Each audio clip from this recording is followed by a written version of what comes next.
Hello, folks. I just wanted to touch base on what I talked about yesterday. Even though the video I posted got like 4 views or something like that, I had a few people ask me about Freemasonry and why I believe that a Christian shouldn't be part of it, and how it was revealed to me that I shouldn't be part of it. And I thought I would just take a minute and address that. Um, Freemasonry is it's a works-based organization. It's meant to be different yet the same to kind of anyone and everyone that wants to go to it. You're gonna if you look up why a Christian shouldn't be a Mason online, you can find tons and tons and tons of stuff. Um, you're gonna find a lot of people that get into doing things like quoting, oh, Aleister Crowley was a Mason, or read this book by Manly P. Hall, or read the Morals and Dogma by Albert Pike. And what you're going to find is someone that you're going to talk to in a lodge. It'll either be the someone you talk to if you talk to Masons, or it'll be someone they point you to. In my lodge, that was my job, to talk to people that had doubts and questions and things like that, and thought that Masonry must be from the devil, and therefore they wanted to ask all kinds of questions, or they wanted to just kind of get in some kind of debate. The problem with telling a Mason that, um, here's what Manly P. Hall says, or here's what Albert Pike says, or here's what so and so says about Masonry, is that they're going to tell you that that's what Albert Pike believes Masonry is, or that's what Manly P. Hall believes Masonry is. They're not going to say that's what I believe. And in lots of cases, it's not 100% what Masonry teaches. Like, even if you read Morals and Dogma, it starts out by saying that basically it's Albert Pike's opinion of Masonry, and that if you really want to look into it, you can kind of develop your own opinion. Now, the reason for that is also why I believe that a Christian shouldn't be a Mason. In that, when you go to their own literature, when you start looking at things, you find that there's half a dozen um, religions that Masonry honors as viable or fit for instruction. Um, Masonry values education and worship and instruction, and there's a couple of things that are like primary tenets of Freemasonry. But when when I went to lodge, I went through the just kind of the regular stuff, and I became a master mason. And I went through a couple of officers' chairs, and I didn't go all the way. I didn't become like I wasn't a 33 degree mason or anything like that. So I can't tell you absolutely every little thing. However, I was I in the Blue Lodge, which is what I was. The highest degree is their master's degree, and all other degrees are kind of like a sidestep. The only other degree that's actually considered higher is when you take what they call the chair, which is the seat of the worshipful master, which is the one that kind of governs the day-to-day operation of the lodge. Had I still been there now, and that is where I would be right now. My lodge had also pre-selected me to be district deputy grand master. Um, and I don't say any of that to say that those are good things or should be sought after or anything like that. I say that so that you will understand that I'm not. I didn't just like read a book about masonry and that's where my information comes from. I was there. I was a member. I was moved up through the ranks. I sat in the officer seats and studied and worked on bringing new people into lodge, and I worked on degree work and all that kind of goes with it.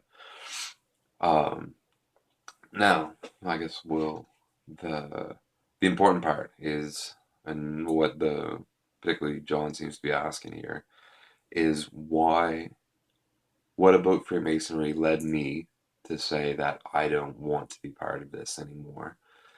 And you can look through and you can find a bunch of things that contradict, kind of what Christians teach compared to Freemasonry, and how it shouldn't be, the two can't coexist. You can start right off by saying that Masons talk about, they take oaths, right? And in Leviticus, Christians are mm, told not to take an oath. Let your yes be yes and your no be no. Um, in Freemasonry, you'll they there's a reference in Second John, verses 9 through 11, about not wishing anyone Godspeed, or not wishing just anyone Godspeed. And in Freemasonry, that's part of what they do, where they honor, like, the only real requirement in terms of Christianity or in terms of religiousness to become a Freemason is that you have to uh, announce a faith or affirm a faith in a supreme being, architect of the universe. Now, Freemasons pray to this God. They pray for holiness. They pray um, that we will be found worthy implements. Their literature and as you're kind of going through the degrees, you get instructions on how to become a more fit being. Um, Now, the analogy they use for that is that basically there's a grand Masonic work being completed in the sky in heaven, and that you are part of it, and that you need to make your rough ashlar, which is the block, the essence of your life.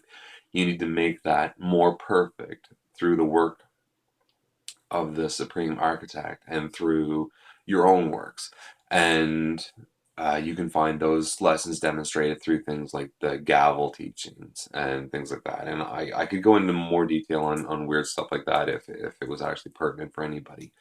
But but the things that God showed me about the lodge were particular, because where I was the one that answered all these questions, I remember very distinctly. Uh, I remember very distinctly being in lodge and thinking about, is this something I should be part of? Is this something that I should do? Is this something that, like, I really, really, really liked it. I liked being with the other people. I liked, the fellowship. I liked the kind of people that joined lodge. I liked the fact that it was like, uh, an older way of life. I don't know if that makes any real sense to anyone, but it's like, you were expected to behave better. You were expected to put some work into your community. You were expected to put some time into your community. You were expected to educate yourself, to learn more, to be an upright and honorable person. All these things, which are good tenets, but they ultimately, it's like a pale shadow of what the Bible teaches. Like, the Bible teaches us that we should emulate Christ and we should live by his example, and primarily in the lodge you get against that right away, in that you're going to encounter oath taking. Some of the other things that you encounter, that I encountered right away, that really set off kind of red flags for me, is that prayers are really structured. Now, prayers are structured to a point that um, anyone of any faith should not object to the prayer. Now, with that in mind, to whom are you praying? If you're praying to a God that is meant to be greater than Christianity, greater than Judaism, greater than Buddhism, Shintoism, Confucianism, Zoroastrianism, and that's the grand architect that Masons pray to, is meant to be greater than all of these, then to whom are you praying? Because it's not God. It's not Jehovah. It's not Yahweh. It's not the Father of Yeshua, to whom Christians direct their prayers. So if you're praying to someone other than God, well then that's a problem. You know what I mean? Because you're not honoring a Christian faith, you're not honoring a Christian walk, you're not doing the things that we are instructed to do. So that was a red flag for me. And then you got uh, other issues that I had, like when you when you're prepared to be an initiate into Freemasonry in the first degree, and the second is similar but not 100% the same. You're taken to um, what's called the outside room, which has a specific purpose. It's where you prepare yourself to become a Mason. It's where others assist you. No, basically what you do is you strip down. You're given specific clothes to wear, and you take one sock and you unroll it so that it only half covers your foot. You don't wear any shoes at all. Um, you when you're given your attire or whatever, either one pant leg will either be cut off or rolled up, so that everything below one knee is exposed. And in your first degree, it's like your left leg, and and then on your top, it either only half covers you, or there's like a pocket right here that flops down. And the reason for that is so that your breast is bare. And then you're hoodwinked, which is a blindfold, and they tie a rope twice around your neck. Now, when you bring someone into lodge in that situation, they're asked to answer for it later. How are you prepared? And the first preparations you're supposed to make are in your heart. You prepare yourself to become a Mason, and and you go up to the door and you knock, and a fellow comes to the door and he basically says, "What do you want?"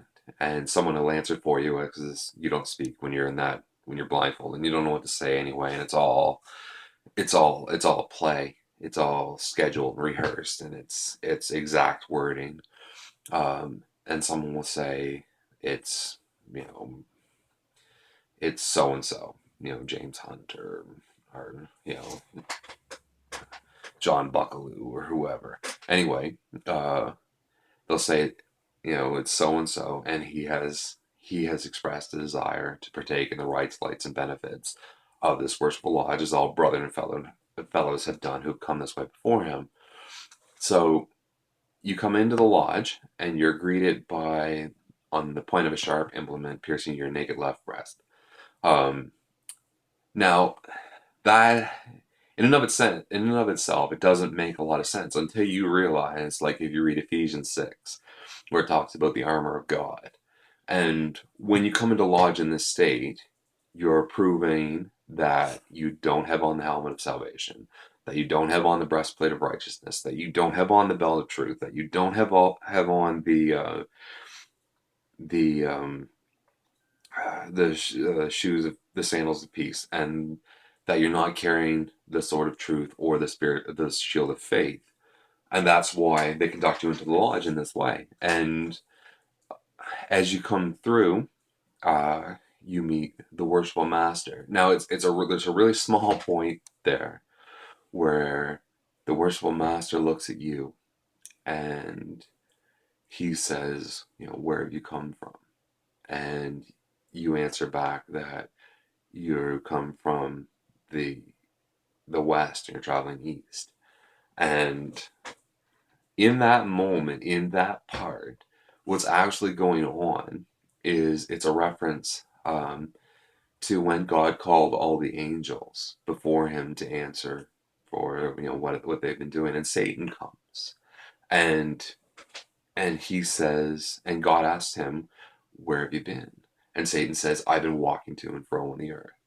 And in that moment, the worshipful master has taken the place of God, and you're casting yourself as another angel, equal to Lucifer, whom has come the same way that you are, and you're answering for your whereabouts. And to me, that was pretty plain.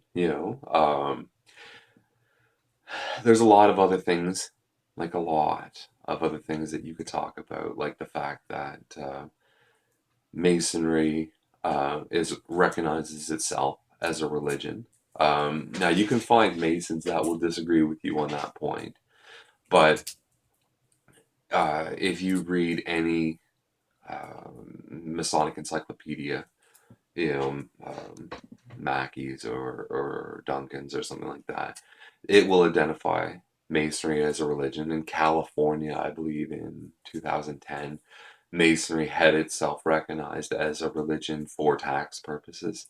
Um, it doesn't like the, again, those are that's kind of a weak stance to take in that Masonry is a religion, therefore you shouldn't be part of it. But if you look at Masonry as a whole, you're going to find that the teachings just simply don't line up with the Bible. They don't correspond. The action of um, the action of the third ritual, which is the Hiram Abiff ritual. You're you're led in through this play where you enact the part of Hiram Abiff. You're led through. You're assaulted, like physically assaulted, and um, there's this part where you're like, kind of whacked on the head, which kind of makes me uh, puts me in mind a little bit of like the Benny Hinn's of the world, that they smack somebody in the head and they automatically fall over, because at that point in the ritual, and they do not hit you hard, they hit you with like it's a an imitation Masonic, or like a tool, and it's like a for you would use it to hit a chisel to knock rough edges off a stone, and this is what they hit you with, and it's like rubberized. Um, Most of them it's like a leather, maybe over like a foam, and you just you're just out. You know what I mean? Like like even if you don't pass right out, you're right down the ground, and there's not a thing you can do about it. And I've never seen it not happen. And which is kind of funny when you think about it, that you lead somebody through this little ritualized thing, and you whack them in the head, and over they go. But what goes on when you watch the play or partake in the play of the Hiram Abiff ritual is a baptism, where you're brought from it's described as you you're brought from a dead horizontal to a living perpendicular, and you're raised by the secrets of Freemasonry. And what that alludes to is that the teachings of Freemasonry will bring you to life eternal, um, which is clear in lots of other teachings. And if you want to look up stuff on like what a Masonic funeral looks like it's really clear that they believe that there is a lodge in the sky, which they translate as heaven. That um, you come to your place in the lodge in the sky through the actions you take here in life, and we're not saved by works, lest any man should boast. Um, One of the other things I wanted to talk about just briefly was that when you're brought into the lodge, um, you're announced as so and so and so, who has long been in darkness and is desiring of the light of Freemasonry. So even if you're, you know, a priest or a reverend, or someone who's been theologically or doctrinally trained, if you're a born again Christian, well, you're saying at that point, and you have to agree, because that's your role, like that your script is. Uh, you're asked if it's an act of your own free will and accord, and you have to answer that it is. And with that exact answer is one that you actually have to answer, and they'll tell you what to say. They'll say, "Oh, yeah," they'll whisper to you, say it is, or whatever. But you stand there and you admit that you have long been in darkness, and you're desiring of having a part in the rights, lights, and benefits of this worshipful lodge dedicated to God, given or erected to God and dedicated to the memory of the holy saints John, as all brethren and fellows have done who come this way before you. And I mean, if that doesn't sound funny, or that doesn't sound non-Christian, then I'm not sure what Bible you read, because you're saying um, that what you are being told, that what you're being taught in that moment is acceptable, and you're saying that you've long been in darkness. And if the blind don't lead the blind. Like if you read the Bible, like you don't have to get far to understand that we're not blind. We don't live in the darkness. We have the light of Christ in our lives. So, and if we have those things, how could you profess to be in darkness? How could you partake in those rituals? How could you pray to a God that's not our God? How could and I mean, I know how you can do all those things, because you simply do, but how do you call yourself a Christian if that's the case? If you're taking part in those things, and like it pains me quite a little bit, especially when I meet young Christians or confused Christians that say, okay, I'm going to go in, I'm going to join the lodge because I think it's a good organization, and then I'm going to fix things. Well, let me tell you just a little wee bit about that. And I had this conversation with someone arguing that exact point with me yesterday, is that they can correct the things of the lodge. Well, you don't, like in the lodge, they have, as everyone knows, they have a really firm structure. They have all these protocols and procedures, and they have 33rd degree Masons that you get to um, by popularity, or by being famous or this or that, and having completed all this work.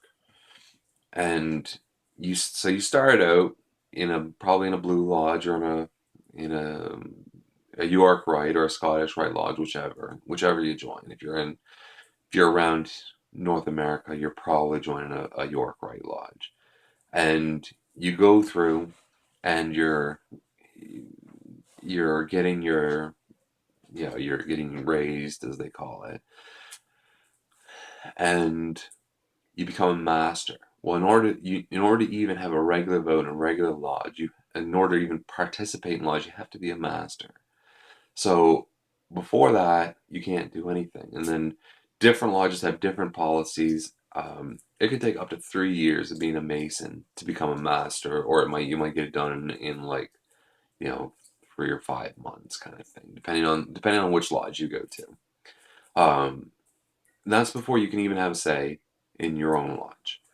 And then if you want to move up to have like a greater impact in Masonry, you have to do what's called moving through the chairs, which is you have to take the officerships. And once you get to the top three officerships, you get your senior warden, your junior warden, and your worshipful master, which are the highest three. They're the east and the west and the south.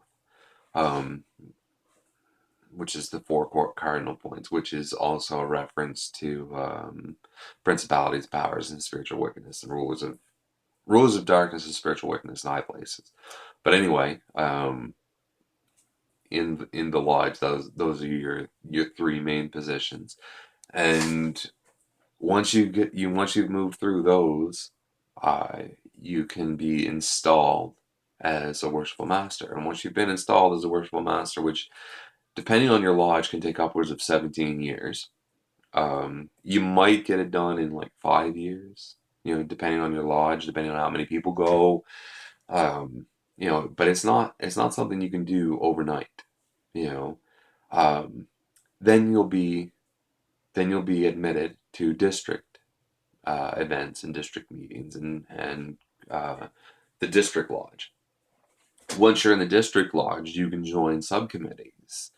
From those subcommittees, you can do things like vote on the wording of this, the wording of that, how so and so, such and such action plays out, how the introduction to Freemasonry is worded, things like that. But I mean, you can never really have a huge impact. Uh, so you have, and like the more impact you can have, like you have to keep moving up. So if you've gone through the worshipful master's chair, if you've been to two district deputy, or not, sorry, you've been to two district lodge conferences consecutively, like they have one a year. Um, if you've been head of the board that installs worshipful masters, um, then then you can go ahead and submit your name for the district deputy superintendent, um, which is kind of the second highest ruler for your area, which is usually like a county. Um, here, here in Nova Scotia, where I am, that opportunity passes from one lodge to another every 9 years. Potentially less if one lodge decides they don't want to partake in submitting one of their own for a district deputy to, I don't know, no one's particularly interested or whatever. But it takes 9 years to come back around. So uh, so you've gone through the regular ranks, you've moved up to master, you've gone through the officerships, and you've taken worshipful master. You've done all this stuff as worshipful master. You've waited until the time has come for you to be elected district deputy. Then you can be elected district deputy. Then you can get to a point where you can start to make some changes.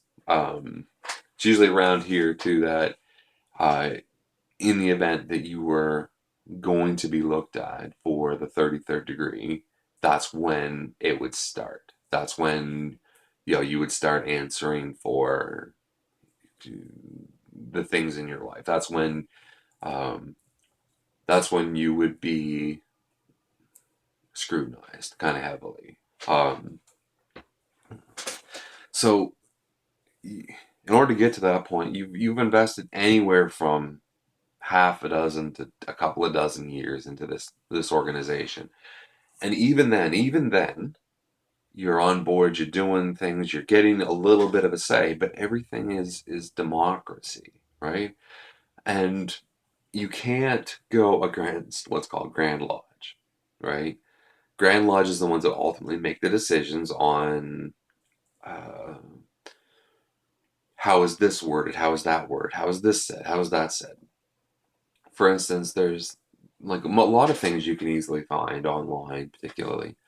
Um, there is you can find references or you can find like minutes from Grand Lodge meetings where um, they talk